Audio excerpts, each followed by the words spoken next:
Just before I move forward, not everything on the slides are going to be correct. There could be some false information, so I'm not going to be legally liable for anything.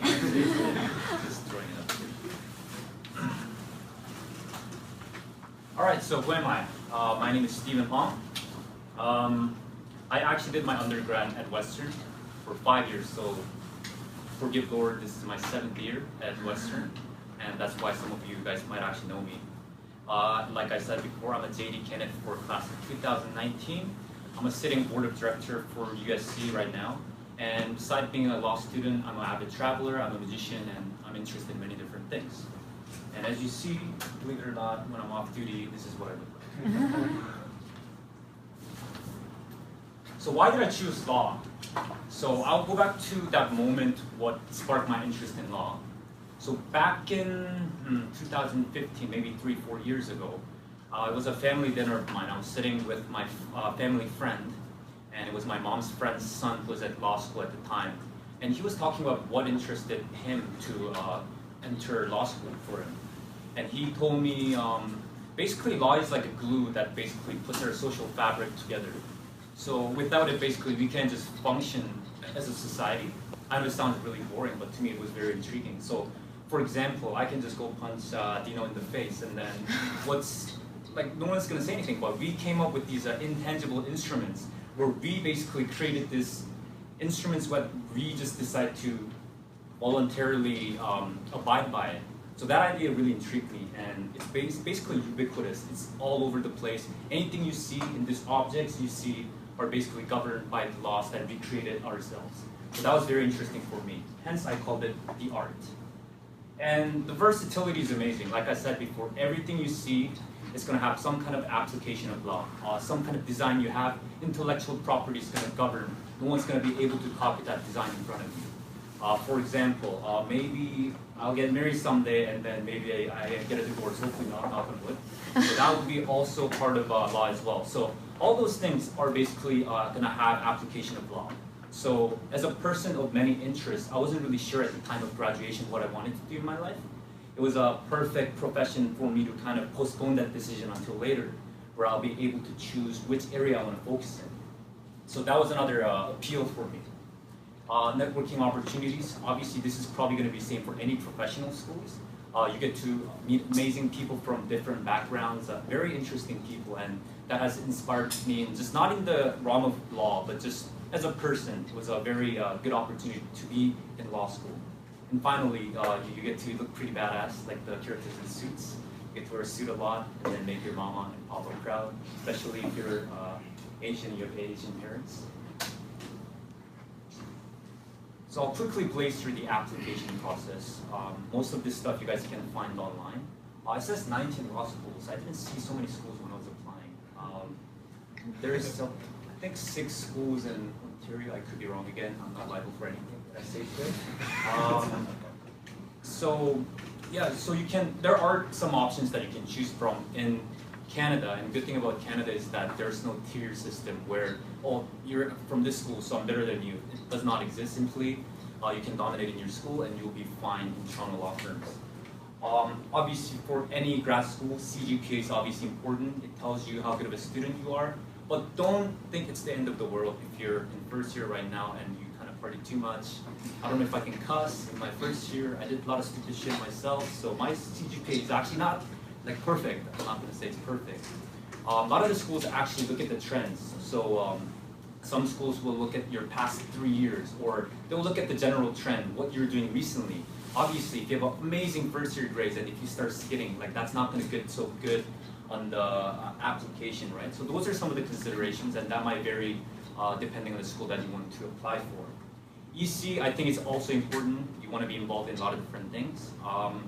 Just school clubs, social clubs, any things that you want to get your hands on, get diverse experience, that's also important. And finally, LSAT. Who is studying for LSAT here? Yeah, so you guys know what I'm talking about. The freaking demon of mine that I just hate so much. That's one of the hardest exams that I wrote in my life for sure. It's really weird because it's not about how much time you put in. It's just so weird because some of my friends in law school, they just get it, and on their first mock exam, yo, I just get it, and I hate them so much. And for some people, it doesn't work like that.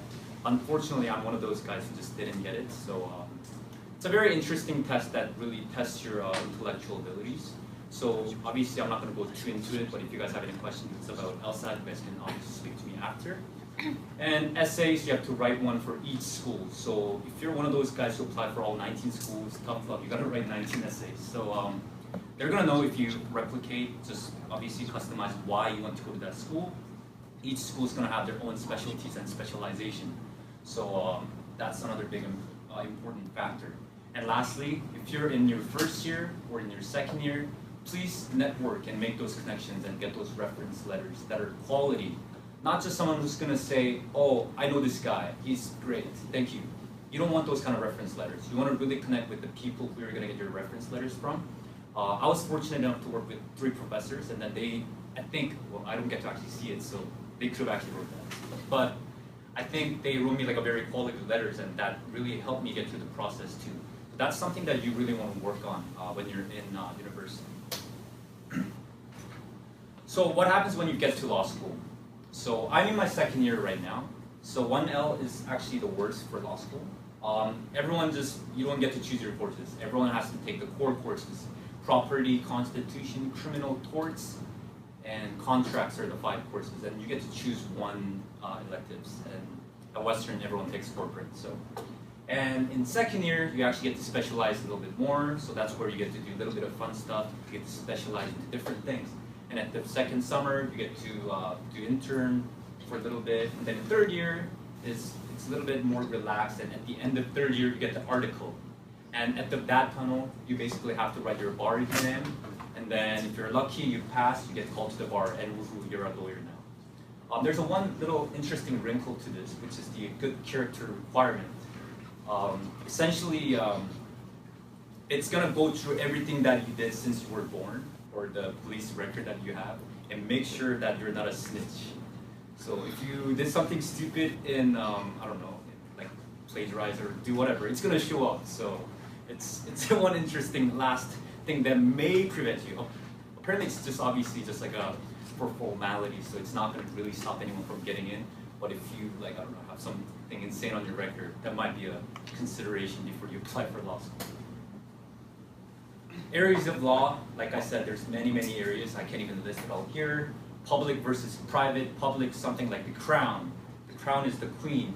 So if I go here again, use Steino again, if I go end up punching him, it's not, well, he could sue me too, but it's the crown, which is the government, is going to come after me. So I just committed a public offense. So those are the kind of public law that's out there. Private law, oh, I punched him, now he's going to, actually no, that's a different, let's use different ones. Say I'm in Lambton Hall and I'm blasting music in my room at 3 a.m., which I actually do, so I apologize if anyone lives in Lambton Hall. In that case, they can maybe sue me for like a case of nuisance, and then now the government is just totally not going to they're not going to intervene in this case. Then it's just going to be me versus whoever is suing me. So those are kind of private law. Solicitor, litigators, 2 divisions. Solicitors, basically the majority of the lawyers who push papers. Transactional lawyers, that's what they call. They just read boring 2,000 pages of paper to make sure the contracts are good. Litigators are kind of the lawyers that you see on TV, who's like, oh, my justice, my honor, so on and so. But it's not so common to go into litigations anymore. So that's just one of the trends that's out there. Corporate, criminal, family, environment, these are just a small fraction of all the areas. There's some crazy names like sports law, media law, advertisement law, and I can't even name all of them. And I'm finding out more areas of law as I'm in law school as well. So if you're really interested in, like what I said before, different areas, and you're really not sure what you want to get into, law could be a good profession for you, or you can postpone that decision until later. So what happens once you finish law school and then you want to work? Typically, a lot of people go end up working at law firms.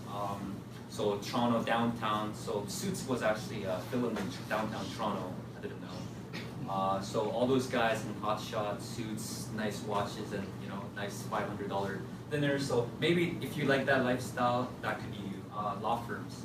And if you're one of those guys who are a little bit more certain about what you want to do, those people actually end up going to boutique firms to specialize in certain areas.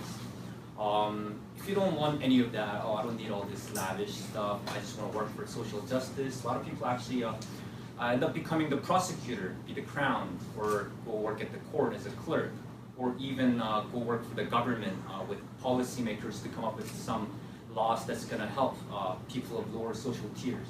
That's another option. In-house counsel is a very interesting animal. So basically, you guys can think of any corporations out there, like Nike, Apple, Samsung. Basically, all these things gonna have lawyers in-house.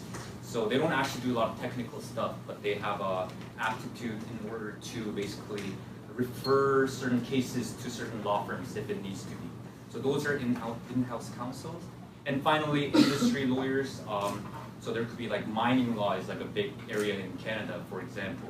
So some people would practice in mining law, and then because they just know so much of it, they end up just kind of moving up to become CEO or something like that. And that's very common for people who hold JD as well as people who hold MBA.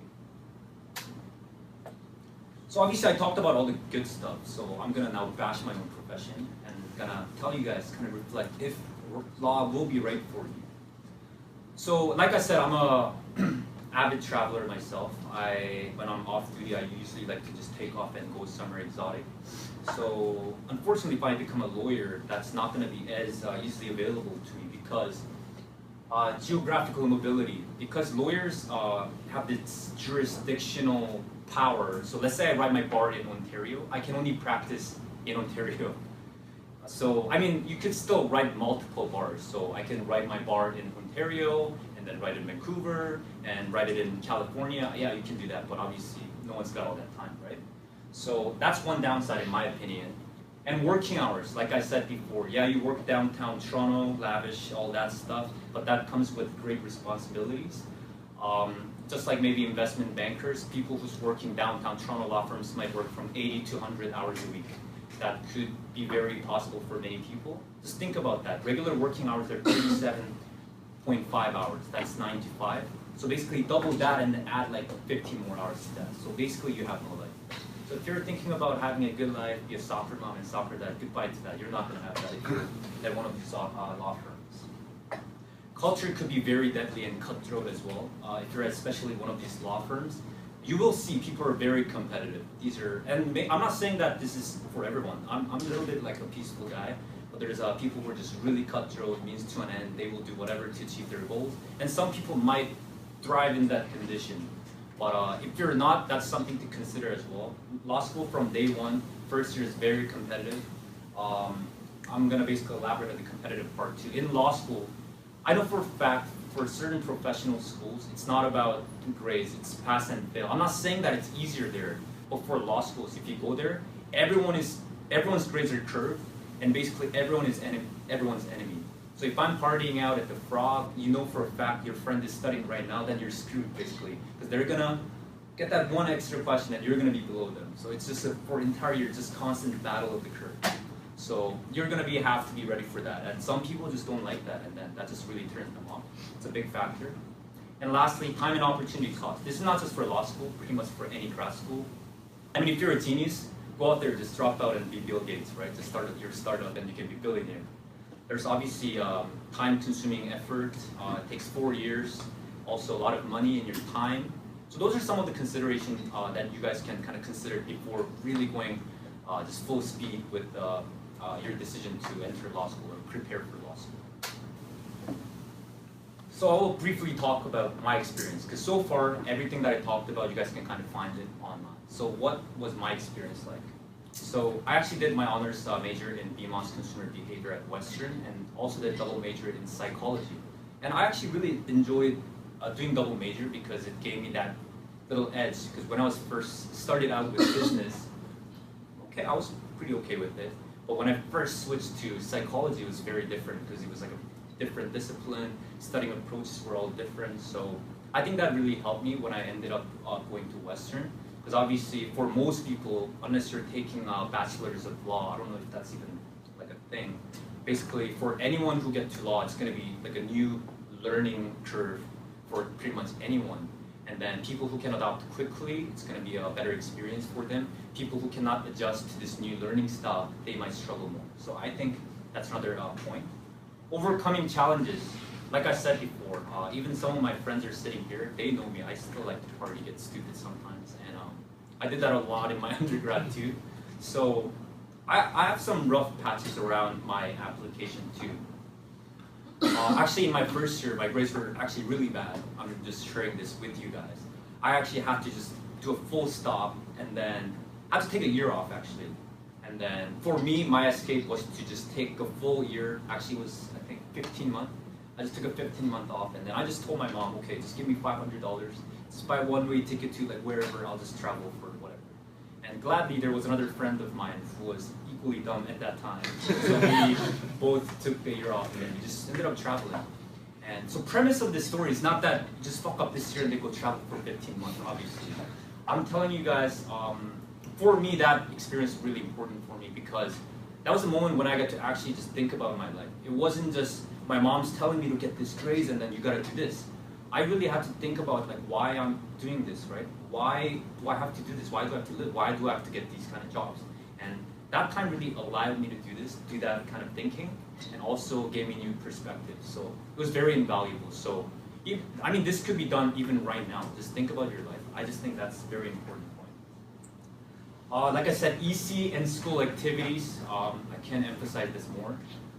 One thing I'll say is that don't just get into a club for the sake of doing it. Obviously, like do some clubs, it's fun for you, but that's just one thing. I think another important thing is that do something that's gonna make you grow as a person. University provides you with so much opportunities that you guys can't even realize. And I haven't even untapped the potential of this school. So really go out there. There's gonna be some interesting people that you've never been with before, you know? When you're surrounded with the type of people that you always hang out with, they're a bunch of yes men. They're going to say yes to everything that you say. Get out of your comfort zone, do something that's very different, challenging, meet people, and then that's going to really kind of expand your horizon. And then they're going to challenge your thoughts, and then you're going to find people who's not going to think like you. So that's really good. Work professional experience, same thing. These are all going to help your ride to the professional school. After my 5th year, I actually took a year off. I worked full-time as well for a year. And that also gave me a good perspective outside that box of academia. So if you end up doing that, I also think that's a good opportunity. Don't feel like, oh, I'm getting too old and then I'm going to be like behind all my friends. Don't think like that. It gives you that new edge, gives that new perspective. And lastly, research and network. Please, if you're really interested in, I don't know, going for law school, or even if you have the slightest interest, please reach out. When I was in this position, I talked to so many people who was in law school. I was bothering them on Facebook. Hey, like, can I grab coffee with you? Like, let me just ask you, like, what your life is like. And I talked to one of my best friends. Dad is a lawyer. I just went to his house. I grabbed beer with him. He's like, so what's your day-to-day like? Do you actually regret going to law school? Like, stuff like that. It's not even just talk to one person. Get different perspectives from different people. They will tell you different stories. Maybe law students like myself talk to lawyers in their early career, late careers, and they give you different stories, right? And most importantly, I think, have fun while you're at it. This is the time where you can really make it happen for yourself. So don't stress out. This is your life. You're doing this for yourself. So that's my last 2 cents. Thank you, guys.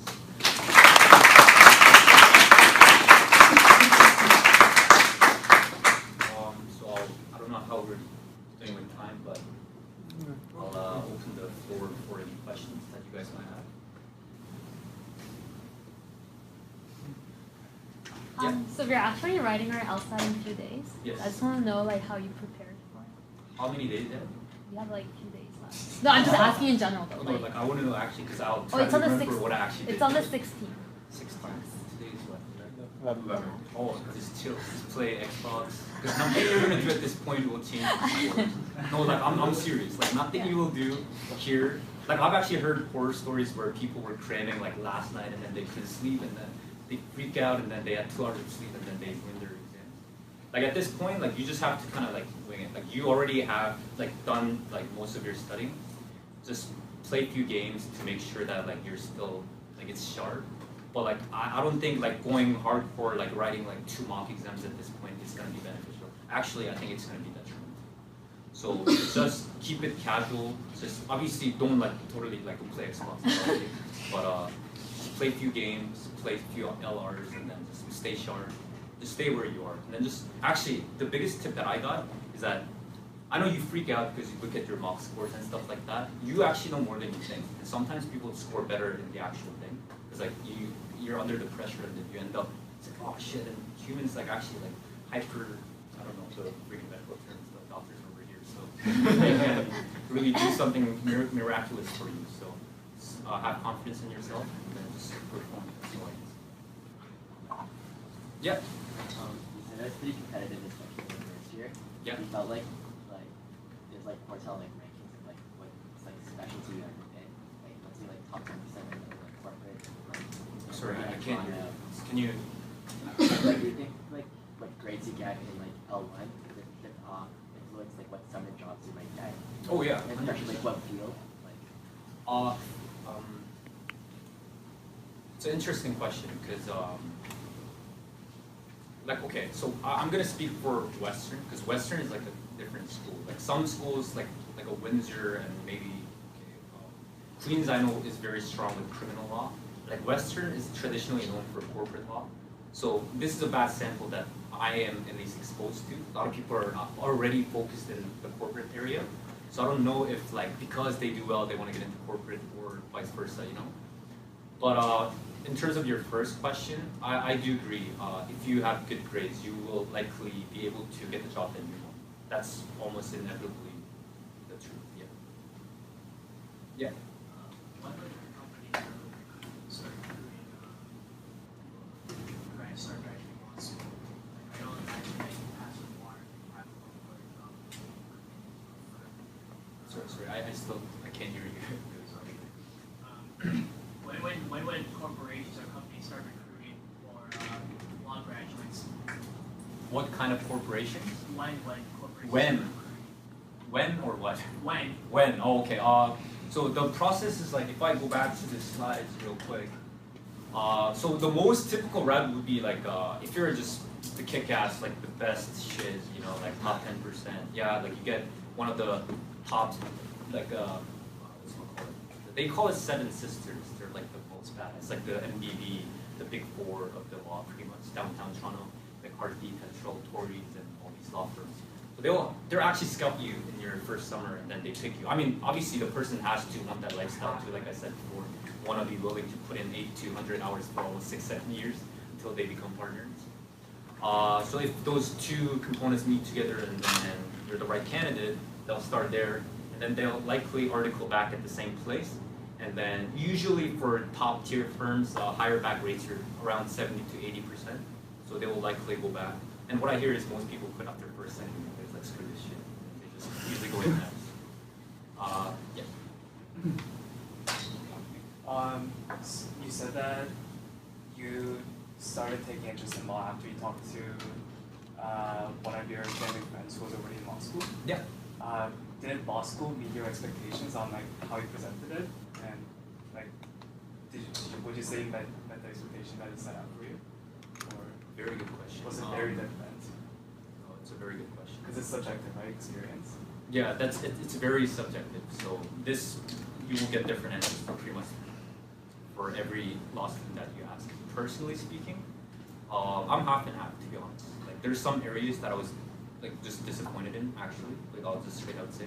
And obviously like a lot of this stuff that I said in the slides, very inspiring. I met a lot of amazing people that I would have never met. A lot of these individuals that are my classmates, I see strokes of brilliance. They may look like they're sleeping and they look dumb, like do goofy stuff when they're going out. And you talk to them like really seriously, you see why they're there. And these are all very brilliant people. And then it gives you that kind of edge. And school is what brings these people, type of education, type of professors you interact with. They're amazing, top notch. So that experience is good. But there are other areas like I partly touched on some of these stuff that I mentioned in my Is Law Right For You? But if you want more answers, more thorough answers, I can speak to you.